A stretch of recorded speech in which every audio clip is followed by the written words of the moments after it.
देवस्य धीमहि धियो यो नः प्रचोदयात्। हे ईश्वर, हम यह पठन पाठन आपको प्राप्त करने और कराने के लिए साधन के रूप में करने जा रहे हैं। इस कर्म को और इसके कर्म फल को भी आपको अर्पित करते हैं। ओम शांति शांति शांति। सबको सादर नमस्ते जी। हमारा वेदांत दर्शन का पाठ चल रहा है, जिसमें हम कौन सा पढ़ रहे हैं जी? तृतीय अध्याय का चतुर्थ पाद पढ़ रहे हैं, और इसमें हम सूत्र संख्या 22 तक पढ़े थे, है ना? हाँ, तो इसमें 22 तक हमने क्या पढ़ा था? 22 तक पढ़े थे ना? कि संन्यास का विधान है शास्त्रों में, ये कोई प्रशंसा के लिए नहीं है, या केवल प्रशंसा मात्र ये नहीं है।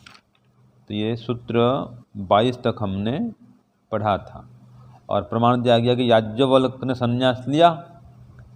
इससे सिद्ध होता है कि संन्यास के विधान भी है, उसका आचरण भी है ना? अब सूत्र 23 चलिए। सूत्र बोलिए। परिप्लवार्थाः इति चेत न विशेषितत्वात्। तो इसका लिखिए प्रश्न। याज्ञवल्क्य आदि की कथाएं, याज्ञवल्क्य आदि की कथाएं मनोरंजन के लिए हैं,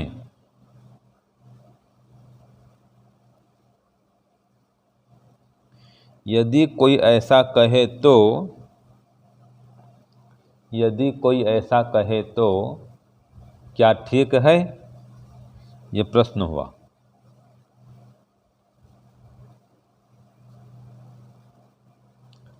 हेतु सहित बताओ, हेतु सहित बताओ या उत्तर दो।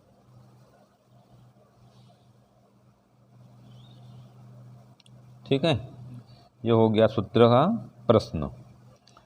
अब इसका उत्तर दिया जा रहा है सूत्र 23 का। तो सूत्र तो वही है कि परिप्लवार्थः इति चेत न विशेषितत्वात्। अब इसका अर्थ क्या है? सूत्रार्थ वो लिखो अभी। सूत्र 23 लिखिए। याज्ञवल्क्य आदि की कथाएं मनोरंजन के लिए हैं, यदि कोई ऐसा कहे तो ठीक नहीं है। जो था ना प्रश्न, क्या ठीक है? तो उत्तर क्या लिखना है? ठीक नहीं है, ये उत्तर है। क्योंकि अब हेतु आएगा। जो प्रश्न है उसको उतार दीजिए और लिखिए ऐसा कहना ठीक नहीं है ना? क्यों ठीक नहीं है? आगे लिखिए। क्योंकि ब्रह्म विद्या के लिए विशेष होने से, क्योंकि ब्रह्म विद्या के लिए विशेष होने से।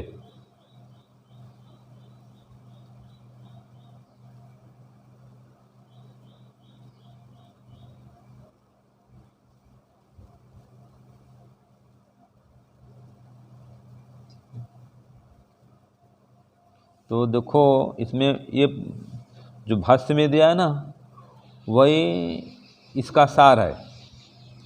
जैसे कि परिप्लव, परिप्लव का अर्थ होता है मन का संप्रसाद बराबर मनोरंजन। लिख लो, सूत्र में क्या दिया है? परिप्लव दिया है। तो परिप्लव, हाँ, पारिप्लव, पारिप्लव मतलब मन की खुशी बराबर मनोरंजन। तो परिप्लव है सूत्र में पारिप्लव है, भाष्य में परिप्लव दिया है। परिप्लव से युक्त पारिप्लव। तो परिप्लव माने मन का संप्रसाद। हाँ, हो गया ना?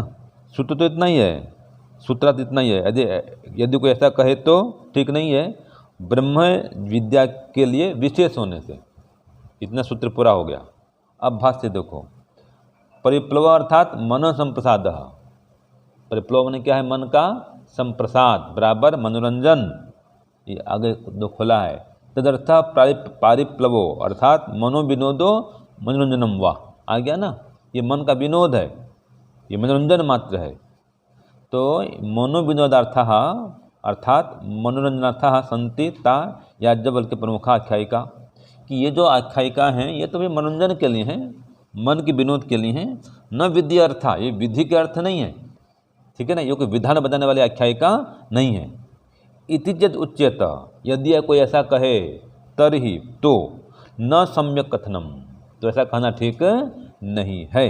कुतः, क्यों ठीक नहीं है? अब हेतु जो था ये है, क्योंकि या खलु पारिप्लवार्था आख्यायिका संति ताः मनोवैश्वतो राजा, जो कथाएं होती हैं मनोरंजन के लिए वो तो थी, ये मनु नामक राजा हुआ था, मनु वैवस्वत राजा हुआ था, है ना, ऐसा ऐसा हुआ, जो घटना घटी इतिहास की वो बताई गई, वो तो ठीक है, वो तो इतिहास विषय है, आख्यानक है वो, ठीक है जी। लेकिन यहाँ पर तो भाई विधि का विधान बता रहा है कि उन्होंने संन्यास लिया, ये ब्रह्म विद्या परक कथन है, ये इतिहास की बात खाली नहीं है। वो तो क्या था इसमें, इसे नहीं बोलते हैं उस जमाने में एक राजा हुआ, उसकी 2 रानियाँ थी, 2 राजकुमार थे, बोलते हैं ना ऐसे, वो तो इतिहास की बात है, वो तो आख्यायिका ठीक है। यहाँ पर कहा है मनुर्वैवस्वतो राजा, एक राजा नाम के ऐसे हुए थे, मनु नाम के राजा हुए थे, तो ये तो ठीक है, वो तो आख्यायिका है, मानते हैं। लेकिन यहाँ पर तो वह कह रहा है विशेष्यन्ते, ये विशेष उससे, और वो जो था वो इतिहास, उसमें इतिवृत्ते न, वो इतिहास नाम से वो बात जानी जाती है कि राजा हुआ था मनु नाम का, वो तो इतिहास की बातें हैं। लेकिन ये कह रहा है याज्ञवल्क्य प्रमुख आख्यायिका, ये जो याज्ञवल्क्य की आख्यायिका प्रमुख है ये, क्यों? ब्रह्म विद्या विषय पर, देखो जो तो लिखे ना कि ये जो आख्यायिका है कैसा है, ब्रह्म विद्या परक है, इसलिए न पारिप्लवार्था, इसलिए मनोरंजन के लिए नहीं है। हो गया स्पष्ट? चलो आगे सूत्र 24 पढ़िए।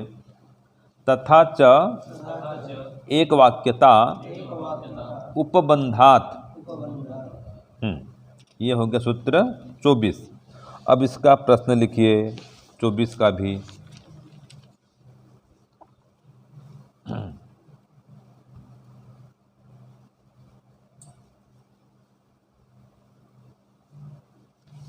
प्रश्न लिखिए, याज्ञवल्क्य की आख्यायिका, याज्ञवल्क्य की आख्यायिका मनोरंजन के लिए नहीं है, मनोरंजन के लिए नहीं है। यह कैसे सिद्ध होता है? यह कैसे सिद्ध होता है?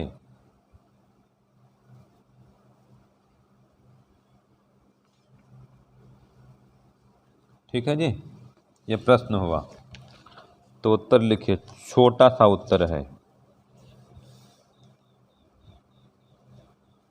लिखिए याज्ञवल्क्य आदि कथा में,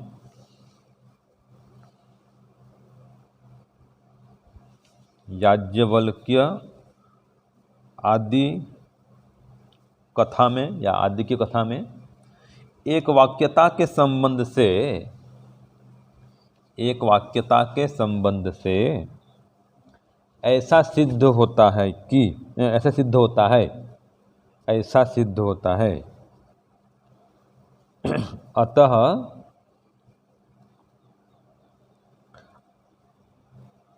आख्यायिका मनोरंजन के लिए नहीं है।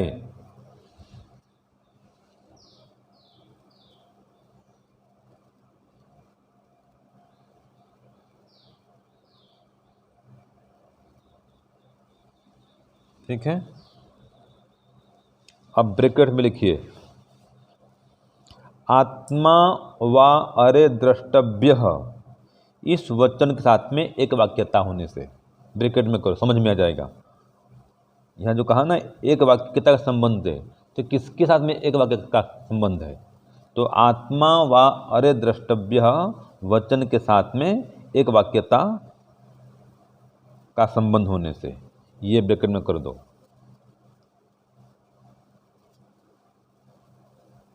ठीक है,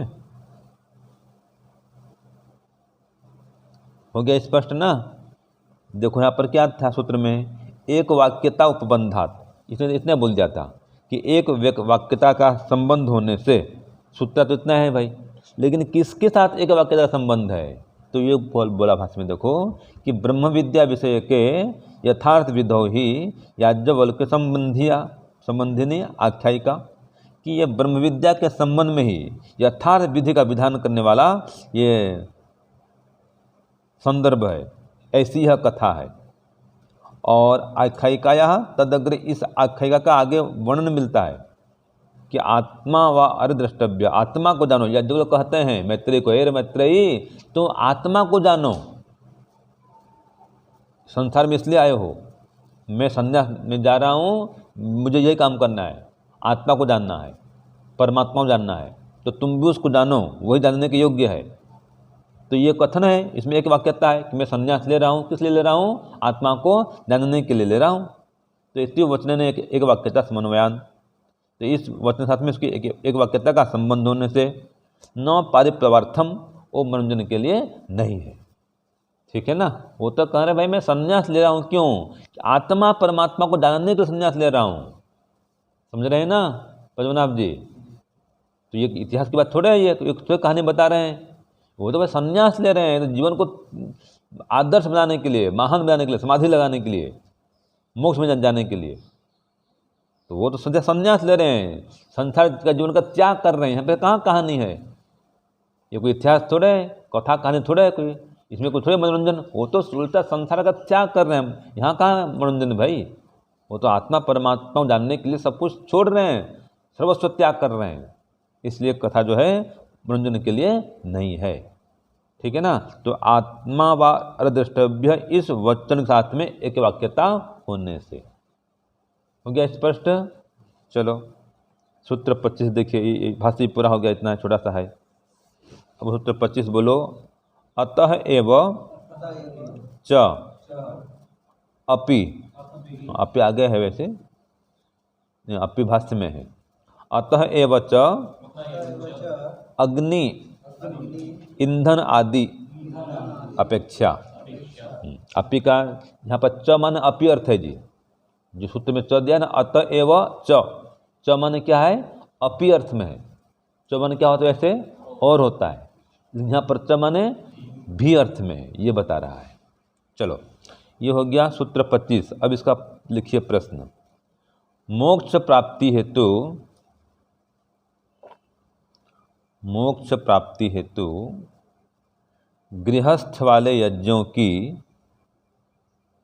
मोक्ष प्राप्ति हेतु गृहस्थ वाले यज्ञों की आवश्यकता क्यों नहीं है, गृहस्थ वाले यज्ञों की आवश्यकता क्यों नहीं है। ठीक है ना, यह प्रश्न हुआ। अब इसका उत्तर लिखिए 25 का।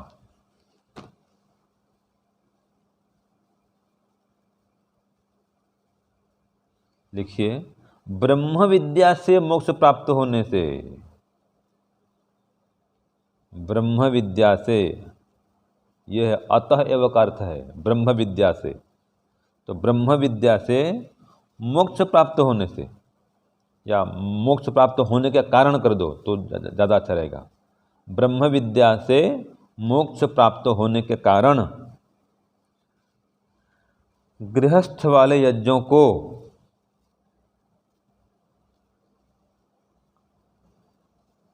करने की आवश्यकता नहीं है, गृहस्थ वाले यज्ञों को करने की आवश्यकता नहीं है।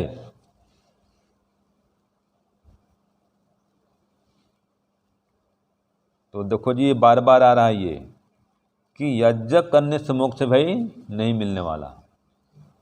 हाँ हो गया, बस इतना सूत्रार्थ है। तो ब्रह्म विद्या से मोक्ष की प्राप्ति होती है, खाली कोई जीवन भर यज्ञ करता रहे नहीं मिलने वाला मोक्ष, क्योंकि यज्ञ करने से क्लेश दग्ध बीज नहीं होंगे। ठीक है, जो उपासना करेंगे तो उससे क्लेश मिटेंगे।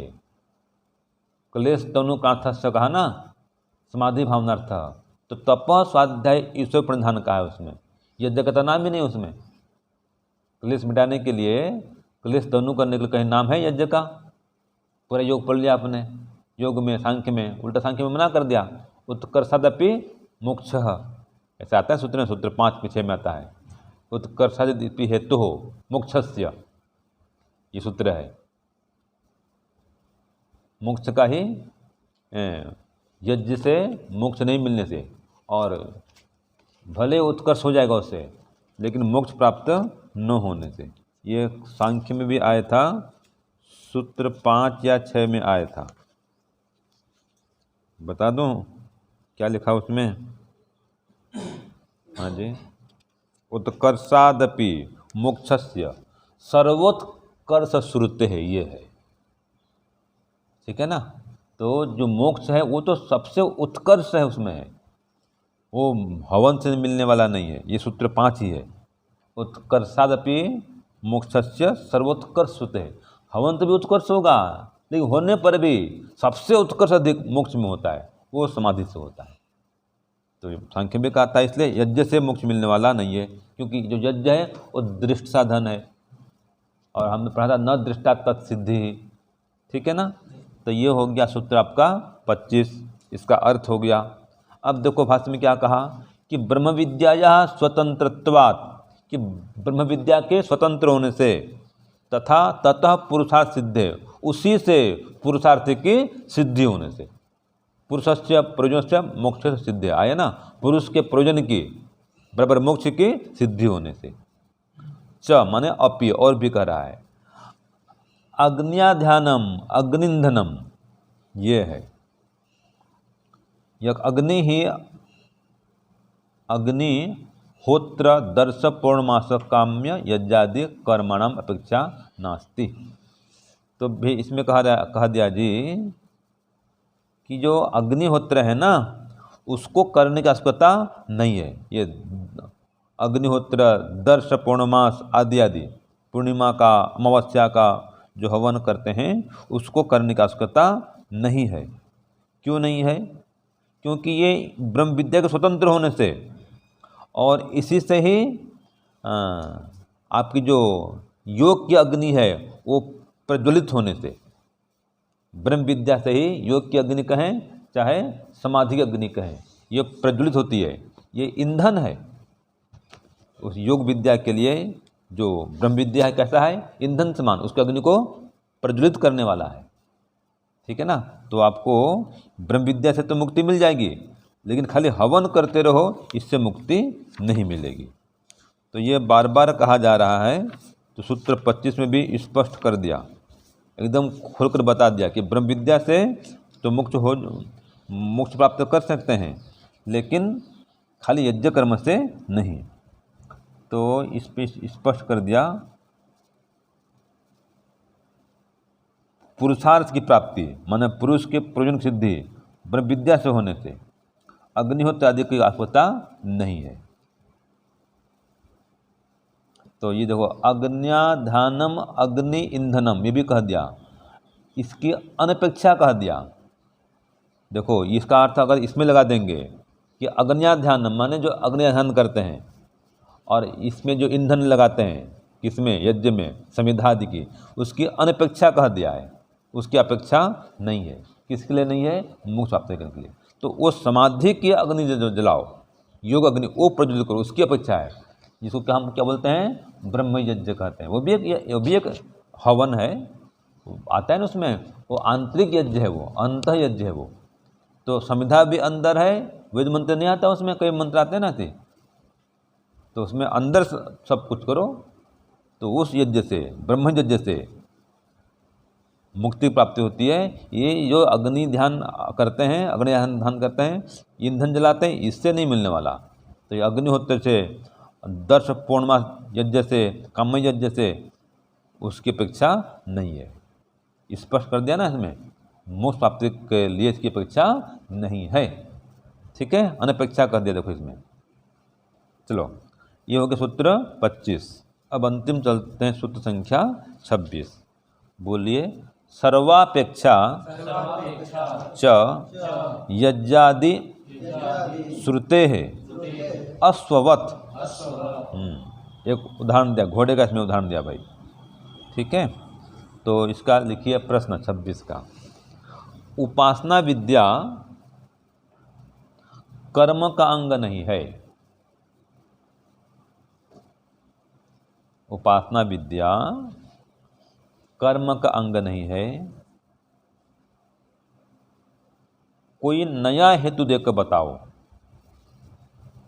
कोई नया हेतु देकर बताओ। ठीक है, ये हो गया आपका सूत्र 26। अब देखिए इसके ऊपर भी कुछ कह रहा है, भूमिका है ना दूसरी लाइन का, कि यदि ऐसा है कि भाई यज्ञ से मोक्ष नहीं मिलने वाला है, ब्रह्म विद्या से मोक्ष प्राप्ति होती है, तो तमेतम वेदानुवचनेन ब्रह्मणा विविधसन्ति यज्ञेन दानेन तपसा अनासकेन इयम यज्ञादि विधायिका सूत्र विद्यते। भाई आप तो कहते हो कि यज्ञ से मोक्ष मिलने वाला नहीं है, ठीक है। और फिर यहाँ पे लिख दिया कि यज्ञ से, दान से, अनासक तप से उस परमात्मा को ब्राह्मण जानना चाहते हैं, तो ये कहीं क्यों फिर कह दिया ऐसा, ठीक है ना। ये भी इसमें आ रहा है भूमिका में कि देखो यज्ञ न दान न तपसा अनासके न, तो इसके द्वारा ब्रह्मणा विविध संति, वो जो विद्वान लोग हैं उस ब्रह्म को जानने की इच्छा करते हैं, विविध संति माने जानने की इच्छा करते हैं। तो ये तमेतम विधान वचन, ये तो वचन है, शास्त्र का वचन है ऐसा, तो इसमें तो विधान है यज्ञादि का भी, तो फिर क्यों ऐसा विधान किया गया। आप तो कहते हो यज्ञ से मोक्ष नहीं मिलता, और यहाँ पर तो कह रहा है कि यज्ञ से, दान से, तप से उसको जान लो, तो इसका उत्तर क्या है। तो बोला ठीक है बताएंगे। तो सूत्र 26 में ये बता दिया कि ये यज्ञादि कथन का है ना श्रुति, इसके विषय में कह रहा है, लिखो यज्ञादि कथन वाले श्रुति से भी, ये जो बात ऊपर में आई ना, इसकी चर्चा हो रही है, यज्ञादि कथन वाले श्रुति से भी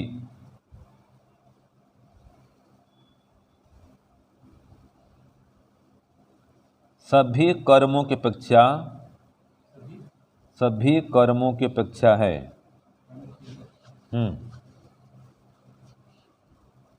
घोड़े को सिद्ध करने के समान, घोड़े को सिद्ध करने के समान, परंतु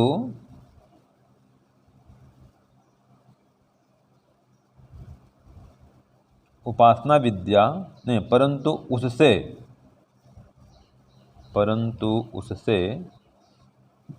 उपासना विद्या कर्म का अंग नहीं है।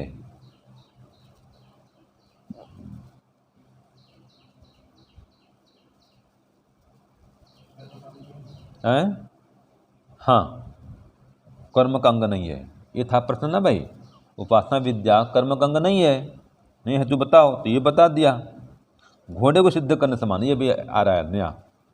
तो इसमें क्या कह रहा है, देखो भाष्य देखते हैं थोड़ा सा, कि तम वेद अनुवचनेन, कि जो वेद का अनुवचन है कि ब्राह्मणा विविध संति यज्ञेन दानेन तपसा अनासकेन, कि जो ब्रह्म को जानने वाले होते हैं वे जानने की इच्छा करते हैं ब्रह्म को, किसके द्वारा, यज्ञ के द्वारा, दान के द्वारा और अनासक तप के द्वारा। तो इति यज्ञादि श्रुति वचनात्, यहाँ तो यज्ञादि श्रुति वचन है भाई, तो तेषाम सर्वेषाम अपेक्षा भवतु खलु अस्वभत।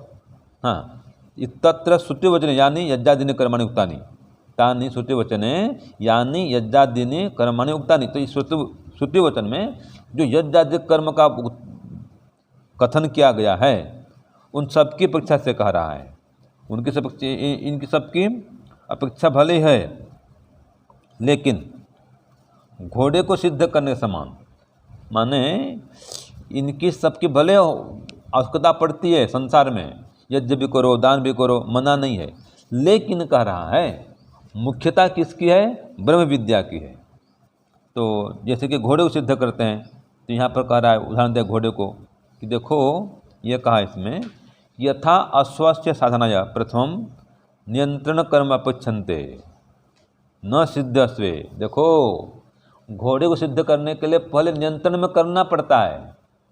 घोड़े को साधना हो तो लगाम चढ़ाओ, ऊपर चढ़ो, सब प्रपंच करना पड़ता है, इतना आसान नहीं है। घोड़े की सवारी भी आसान नहीं है, लेकिन अगर इसको वश में कर लिए फिर सवारी करते रहो। तो जैसे घोड़े को सिद्ध करने के पहले उसको सब वश में करने के लिए अनेक उपाय करने पड़ते हैं, ऐसे ये ब्रह्म विद्या को सिद्ध करने के पहले ये सब भी करना पड़ता है। यज्ञ करो, दान करो, तप करो, ये सब करो। ये उसकी क्या है, आरंभिक अवस्थाएं हैं। अब जब बन गए सन्यासी फिर छोड़ दो, उसके पहले पहले करना पड़ेगा इसको, समझ गए। ये है अश्ववत, इसका मतलब ये है घोड़े के समान जो कहा दिया ना, कि जैसे घोड़े को सिद्ध करने के पहले उसको साधना पड़ता है, और साधने के लिए वो क्या बोलते हैं इसको, लगाम लगाओ उसमें, हैं, एक चाबुक भी पकड़ो, ऊपर चढ़ने का तो चढ़ने का ऊपर प्रयास करो, अभ्यास करो, फिर लगाम पकड़ने का अभ्यास करो, चाबुक रखो, उसको दौड़ाने का अभ्यास करो, ये सब करना पड़ता है। लेकिन जब सिद्ध हो गया, घोड़ा वश में आ गया, फिर फटाफट बैठो, चलो। उसके सिद्ध करने पहले बहुत प्रयास करना पड़ता है। कभी देखा होगा फिल्म में आ दिया आपने, जो घोड़े नए नए होते हैं जी, उनको वश में करना, उसको बोलते हैं आयत करना, बहुत कठिन होता है। और घोड़ा वश में आ गया, आयत हो गया, तो फिर कोई चिंता नहीं, जब चाहे बुलाओ, बैठो, भागो। ये है। तो जैसे घोड़े को सिद्ध करने पहले बहुत सारी साधनाएं करनी पड़ती हैं, उनको साधना पड़ता है, ऐसे ही ये मोक्ष प्राप्त करने के लिए ये सब कर्म अनुष्ठान भी पहले आरंभिक अवस्था में करने पड़ते हैं। तो ये इनका सब था निषेध नहीं है, समझो ये प्रारंभिक अवस्थाएं हैं।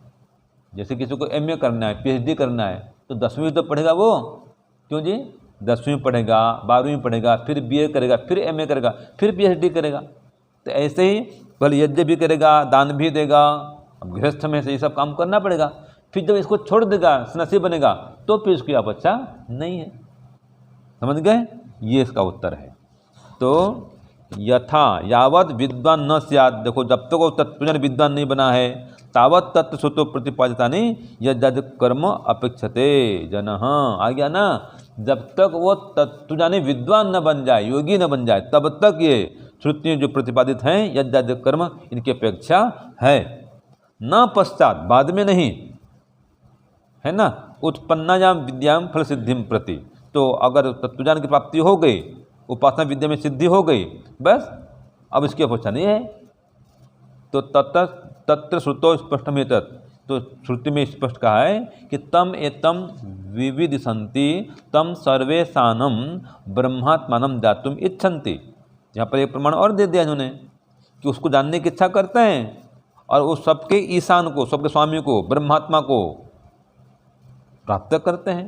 पहले जानने की इच्छा करते हैं और फिर प्राप्त करते हैं। तो यह आरंभिक स्थिति में ये सब कर्मकांड करो मना नहीं है, ये आरंभिक अवस्था में कह रहा है। जैसे घोड़े को सिद्ध करने के लिए ये सब प्रपंच करना पड़ता है, बहुत पुरुषार्थ करना पड़ता है, फिर बाद में घोड़ा वश में आता है। ऐसे ही ब्रह्म विद्या में सिद्धि प्राप्त करने के लिए पहले गुरुकुल में जाओ, विद्या अर्जित करो, फिर अगर गृहस्थ में आ गए फिर उसको दोहराओ पाठ को, है ना, और यज्ञ भी करो, दान भी करो, पुण्य भी करो। फिर बाद में जब वैराग्य हो जाएगा ये सब छोड़ दो, फिर ब्रह्मोपासना में लग जाओ। तो इसलिए उसकी भी सर्वथा अनपेक्षा नहीं है। आरंभिक अवस्था में वो करो, यज्ञ करो, दान करो, पुण्य करो, सब कुछ करो, लेकिन लास्ट में भाई आना तो यही पड़ेगा, ब्रह्म विद्या, ब्रह्मोपासना, इसके माध्यम से उसको आप प्राप्त कर सकते हैं। इसलिए जो विद्या है वो कर्म का अंग नहीं है, इसलिए सिद्ध कर दिया। ओम शांति ओम शम, सबको सादर नमस्ते।